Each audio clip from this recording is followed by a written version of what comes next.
Good afternoon, parents and students of Year 11 and 13 students, or 14 students as well, i.e. our 2020-21 examination years.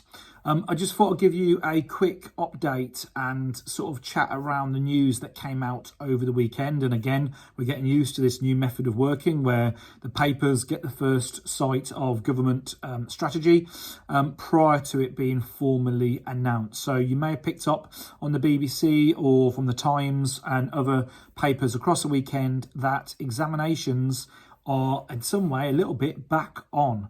And that might bring a bit of concern or a bit of confusion. So I'm going to explain what that means to you and why it is so important that you're attending and working really hard on your work. So what was said?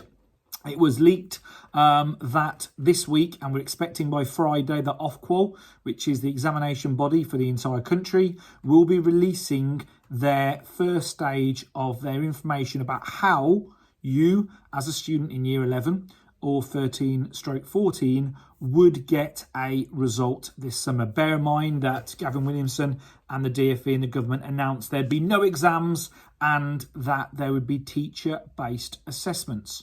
Now, why would there not just simply be a teacher grade? Well, we have to reflect about what was learnt this summer and what were the concerns that happened this summer. So if we go right back in time, back to March, and we had no information then, and eventually by about the middle of May, we were told that teachers were going to give a grade, an indicative grade, which was going to go to the government, and that would be used then to add to an algorithm that would be based on school-based data and postcodes and all this type of stuff into the algorithm, and thus this grade would be produced. And if you remember, it was a huge disaster. And more importantly, that students were judged on prior year groups of students that weren't their ability at all, and it led to lots and lots of students getting lower grades.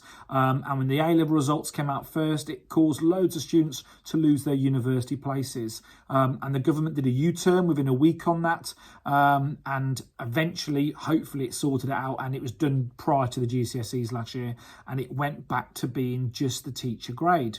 The problem was the teacher grades were, first of all, not advertised as being the final grade initially. So when it was done in the process, the teachers wasn't advertised the final grade.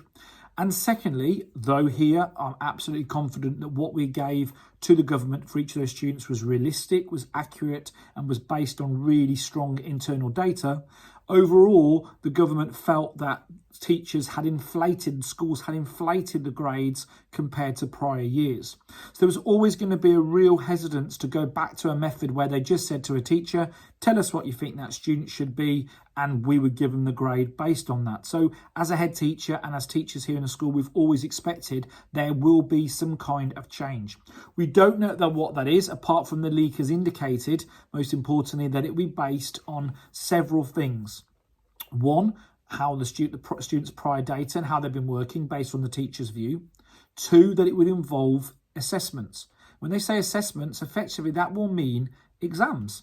That will mean tests that are done in school. Now, we don't know what they're going to look like, and the expectations on Friday we'll get the first look at Ofqual's guidance, and then there'll be a 2-week consultation period where they will go back out to myself and head teachers and other places to put our views across before the final publication of the document by the end of January. So there's a little bit of wait and see, but there's an important reason why I'm telling you this early at the start of the week.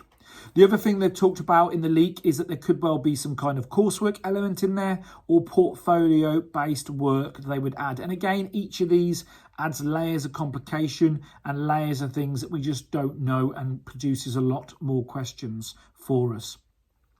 What we do know, though, is that assessments will continue. And therefore, the idea of saying that exams are cancelled actually is a bit of an over-exaggeration. In fact, actually quite alarmingly can send you down the line of thinking, I don't need to work now in Year 11. I don't need to work now in Year 13 and 14 because my exams aren't going to happen. My teacher is just going to give me a grade. Well, that's not the case. There will certainly be assessment. And whether that is a test in the hall, an exam in the hall, actually that's no different than it would be for a normal GCSE or A-level exam. It doesn't care to you who marks it, whether it goes externally, whether it's marked internally and is then assessed. It's still the same conditions in exams in the hall. or whether that's portfolio-based work, there will be those assessments. So why am I talking to you now about it? Well, first of all, several things. As I've discussed previously, in the last few weeks, a lot of communication the last week to BTEC students. As a BTEC student, your work continues as normal anyway. Your exams have gone on and your coursework and assignment work continues as normal. So you should absolutely be motoring on with your course. As an A-level student and as a GCSE student, you cannot get lulled into this false sense of security is that I don't need to do any work because I'm not going to need it in an exam. You will need that work. The other thing that we are really concerned about here across the whole country and as a head teacher and here at AUEA, we are really concerned about it, is you often hear this talk from the government at the moment that, it's okay at the moment because things are happening earlier. January is 2 months earlier than we were last year at March the 25th in 2020 closure. Therefore, we're at a better position. In fact, we're not. We're at a worse position because now actually your learning has been interrupted earlier. So by March the 25th last year, the vast majority of our courses were approaching the end point. Your exam would have been starting within a month and a half of that end point of the March 25th. This year, not only should have been midway through year 13, but we know the situation midway through year 11. We know the situation is the fact that we've been spending a huge amount of time having to catch up with your year 10 work if you're in year 11 or your year 12 work if you're in year 13 because of last year's lockdown. So this message isn't about to worry you and to give you that anxiety, because I know that already exists there and I really don't want that. And I would put the other hat on to say from a wellbeing perspective, we are here to support you. We've got all our support services available, including our counselling service is still available to you. So please utilise that. But it's also a message of realism. You must be attending your lessons.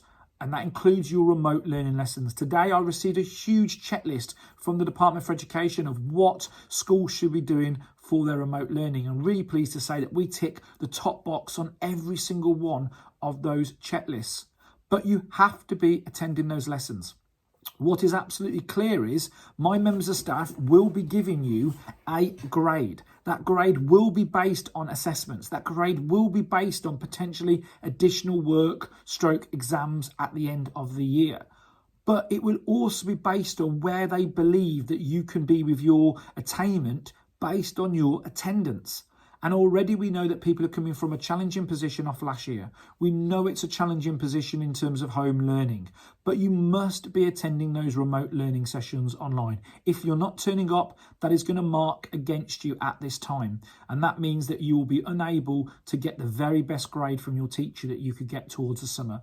So if you are at home and you cannot access that remote learning, you must be coming into school and booking to come into school to access that remote learning. That is absolutely clear from it.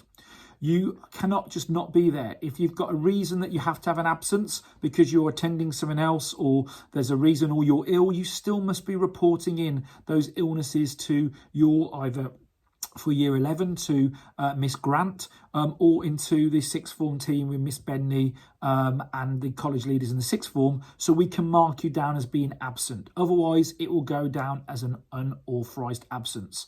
Okay, just because we are at home doesn't change that. And this week, I've ensured that all staff are recording student attendance on Sims, and your parents will be getting those attendance reports from me. So it's a serious message from me today to year 11 and 13 and stroke 14, because it is absolutely vital that you continue to push through. You continue in some way to carry on as if nothing has changed. Ignore the government advice, the government information, because there's so much we don't know yet.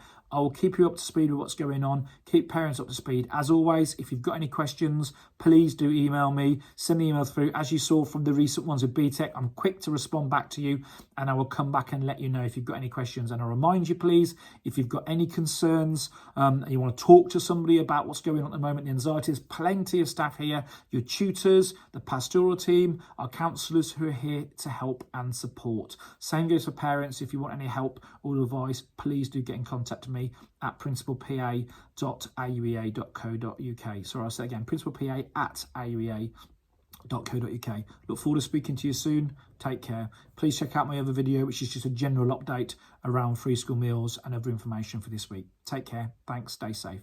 Bye.